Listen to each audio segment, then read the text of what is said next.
When we're busy looking at what others have that we don't, we become blind to our own blessings.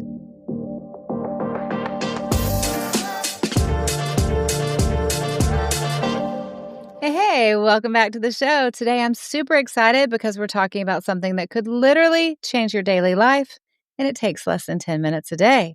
How's that for a promise? Here's the truth that no one tells you. You don't need a big life overhaul to feel better. You don't need a new job or a new house or a 2-week vacation in Italy. However, if someone's offering, I'm available and I pack really fast. But seriously, your brain, your body, your mood, they don't need a dramatic change. They just need a daily shift. And today I'm giving you a happiness hack that takes less than 10 minutes a day. It's simple, it's science-backed, and it's spiritually aligned. So let's go. You know those days when you're rushing from soccer practice to dinner prep, trying to squeeze in work calls, and suddenly realize that you haven't taken a single deep breath all day? Yeah, me too. Last Tuesday, I was racing between client calls, trying to finalize slides for a speaking event, and my phone would not stop buzzing with texts from boys asking what's for dinner or what was going on, as if I'm the only person in the house who knows how to operate a refrigerator. But what if I told you there's a simple practice that could completely transform these chaotic moments? For me, last Tuesday, I needed to be reminded. For you, maybe this is the first time you've ever heard about it. Now, what I want to offer you will not just make these moments bearable, but actually turn them into opportunities for joy.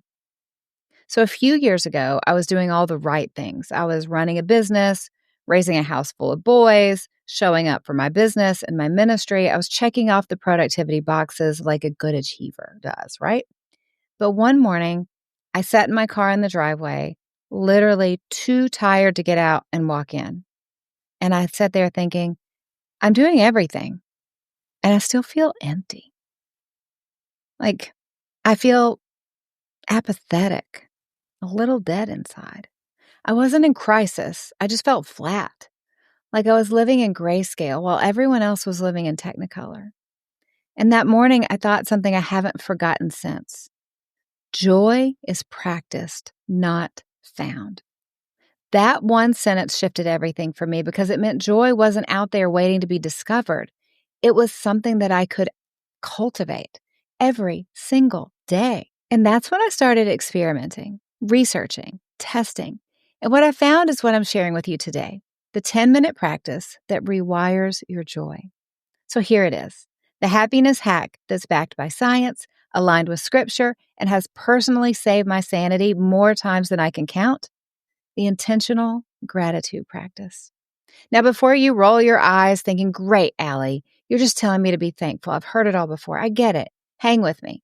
This isn't your Sunday school teacher's gratitude lesson. The way most of us approach gratitude is actually all wrong. That's why we're not seeing results. So have you ever noticed how scripture doesn't just tell us to be thankful in general terms? Philippians 4:6 says, do not be anxious about anything, but in every situation, by prayer and petition with thanksgiving, present your requests to God. It's specific, it's intentional, it's active. And that's exactly what researchers at UC Davis discovered when they studied gratitude practices. They found that people who wrote down specific things they were grateful for just 3 times a week experienced a 25% increase in happiness levels compared to those who didn't. 25%, that is huge. That's massive. Think about it. If someone offered you a 25% raise at work for doing something that takes less than 10 minutes, you'd take the deal in a heartbeat, right? Now let's get nerdy for a second, because our brains are wild and wonderful and sometimes a little mysterious. Here's what research from Harvard, Stanford, and the University of Pennsylvania tells us. Your brain is like Velcro for negativity and Teflon for positivity. We are wired to scan for threats. We're wired to rehearse what went wrong, to anticipate the worst. But here's the good news. You can flip that script.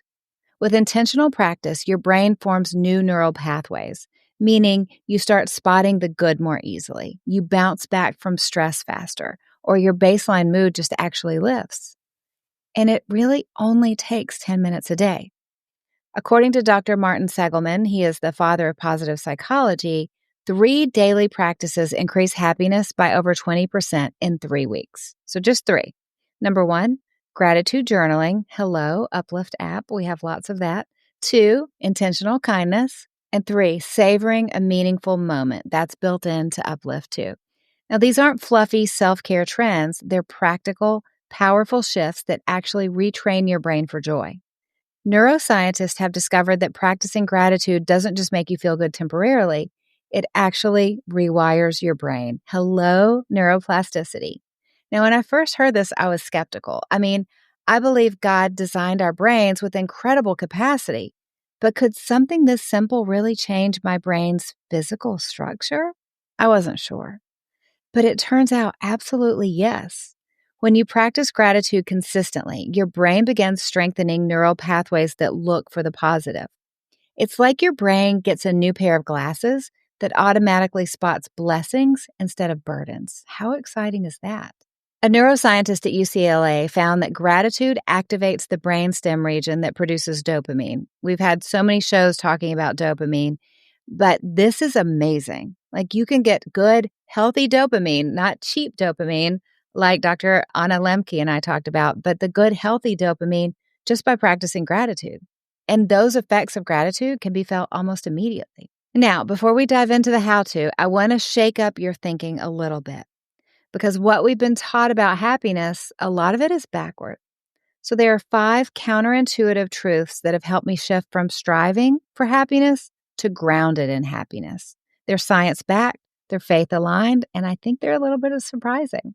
So number 1, multitasking will lower your happiness. A Harvard study found that people are happiest when their minds are focused, even if the task itself isn't fun. Distraction robs your joy. So whatever you're doing, try giving your full attention to something simple. Folding laundry, brushing your teeth, even washing dishes. You'll feel calmer and more grounded than you think.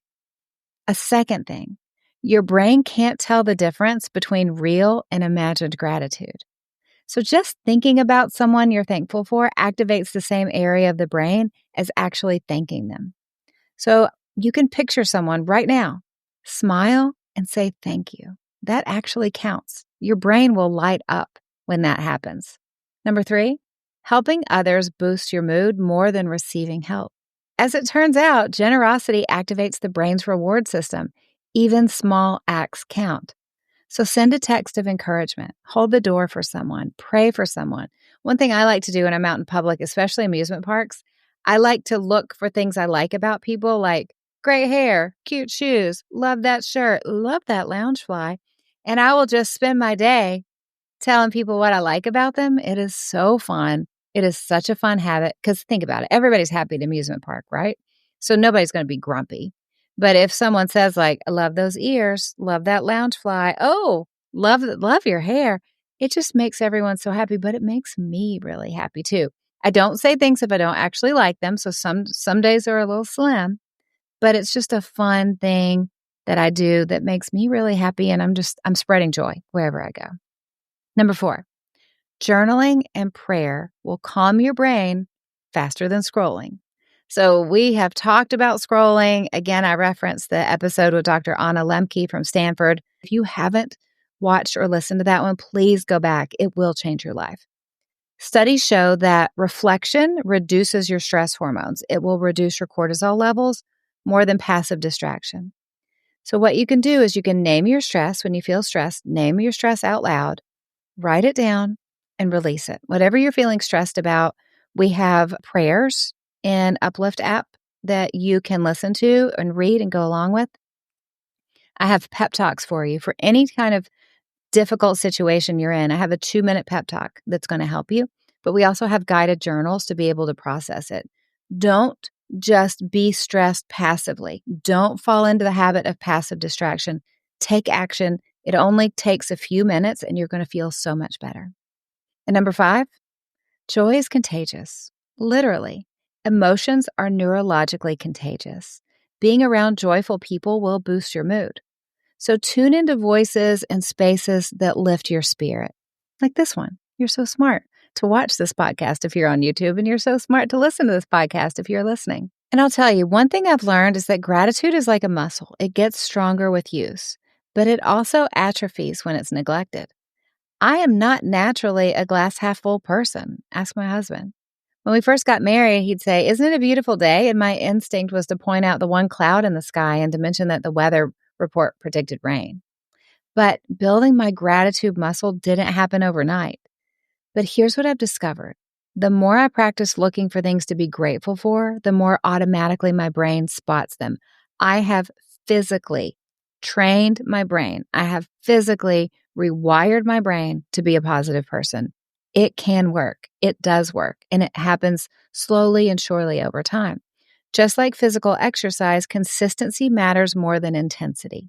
10 minutes of intentional gratitude practice every day will transform your outlook faster than a 1-hour gratitude marathon every month. In 1 Thessalonians 5:18, give thanks in all circumstances. In them. That's an exercise in seeing differently, training your eyes to spot God's goodness even when life is messy. Okay, so let's get practical. How exactly do you implement the 10-minute happiness hack? I have developed what I call the 333 gratitude protocol. The first 3 minutes, write down 3 specific things you're grateful for in the past 24 hours.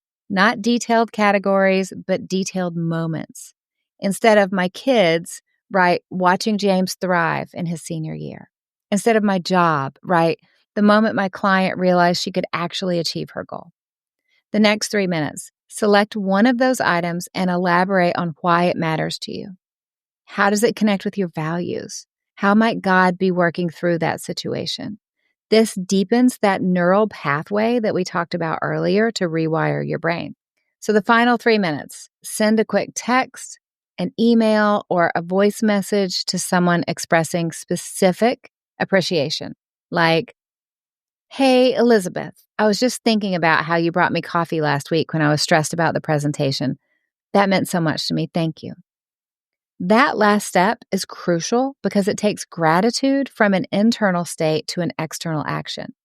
And research shows that expressing gratitude to others creates a positive feedback loop. It makes both you and the recipient happier. When my client Jen started implementing this protocol, she said the third step was the hardest.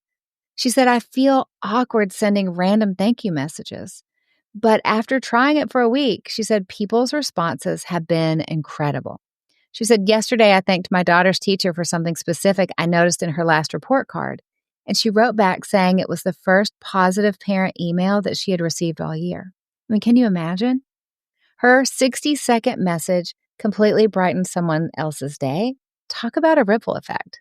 Now let's shift and talk about what gets in the way of gratitude.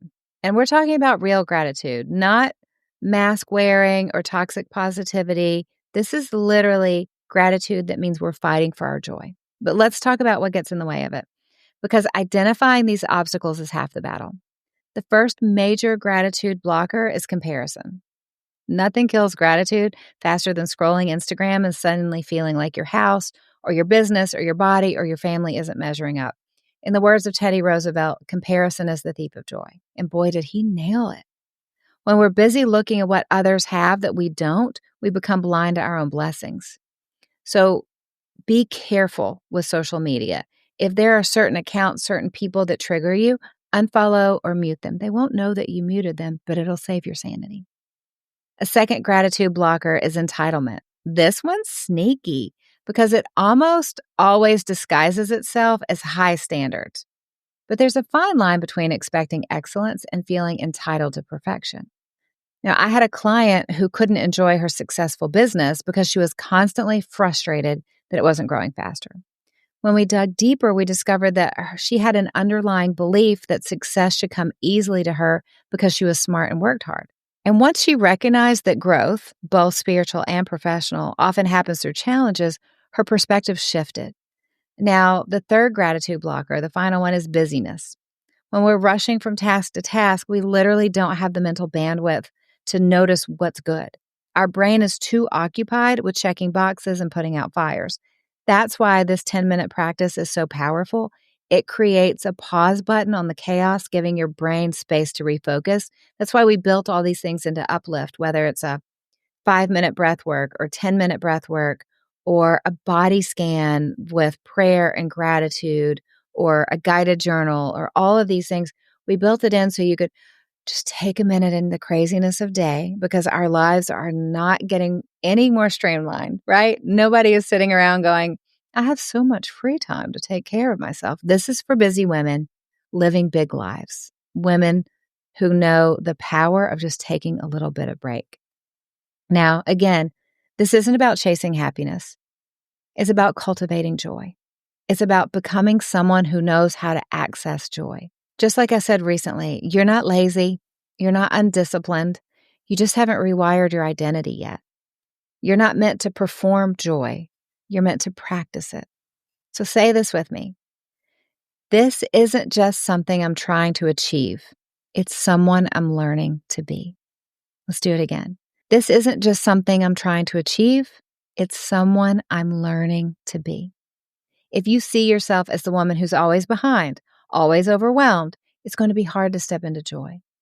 But if you start to see yourself as a woman who shows up, who grows, who actually makes space for joy on purpose, that's a different story. This is identity-based change. It's not about doing more. It's about becoming more aligned to who you're meant to be. And every time you sit down to write your gratitude, every time you choose kindness, every time you say, hey, I love those pants. Every time you savor something beautiful, you're casting a vote for the woman you're becoming. She's steady. She's kind. She carries peace. She's you with practice. So let's put this into action. Commit to the 333 protocol we discussed earlier for the next 30 days. Why 30 days? Because research shows it takes about that long for a new habit to begin feeling natural. That's why I give a free membership to all of Uplift for 30 days. I want women to have life change. I want them to test it and go, wow, I really do feel better using this. I feel better at the end of this. And I believe by day 30, you won't have to remind yourself to practice gratitude. Your brain will start looking for things to appreciate on its own. I did this challenge with a group of businesswomen last year, and the results were astounding. Jennifer reported that her anxiety levels dropped so significantly that her doctor noticed a change in her blood pressure. And then another client said that her team commented on how much more positive and encouraging she'd become as a leader. That's amazing. There's also Stephanie. She told me, for the first time in my adult life, I'm actually enjoying my days instead of just surviving them. That is the difference this practice can make. Not just feeling occasionally thankful, but actually experiencing your life differently. So let's zoom out and look at the bigger picture. When you commit to this happiness hack, you're not just changing your own experience, you're influencing everyone around you. Studies show that gratitude is contagious. When people observe others expressing appreciation, they're more likely to do it also. It creates a positive ripple effect that can transform families, workplaces, and communities. A great business book, The Happiness Advantage by Sean Anker, gives us research showing that happy people are 31% more productive, have 37% higher sales, and are 3 times more creative than their negative counterparts. So this isn't just about feeling good. It's about living effectively. It's about showing up as the person God created you to be. So here we are, a simple practice backed by science, aligned with scripture, and proven by experience. 10 minutes of intentional gratitude each day. It's the 333 protocol. The first 3 minutes, write down 3 specific moments you're grateful for from the past 24 hours. Just open this up in the Uplift app. It's not vague. It's something very specific. The next 3 minutes, choose one gratitude and dig deeper. Explore why it matters to you and how it connects to what God might be doing in your life. And then the final 3 minutes, send a quick message of appreciation to someone. It transforms your internal gratitude into external connection. Is it a magic bullet that it's going to solve all your problems? Well, no, of course not. But it is a powerful tool that can transform how you experience life. Now remember, this isn't about denying reality or pretending everything's perfect. Half the time, everything's falling apart. We live in a world right now where you see the headlines and we're just like, what is happening? Right? It's not about pretending everything's perfect. It's about expanding your vision to include the good alongside with the challenges. It's about training your brain to spot evidence of God's faithfulness, even when life feels messy. So start small, be consistent, and watch what happens. Hey, before I give you my recommendation, if you love this podcast, if you found it helpful, would you please send this to a friend? Click that little share button, text it to a few different girlfriends, and take the happiness challenge together. Okay, what about recommendations? I have a great one for you. If you're watching on YouTube, you can see.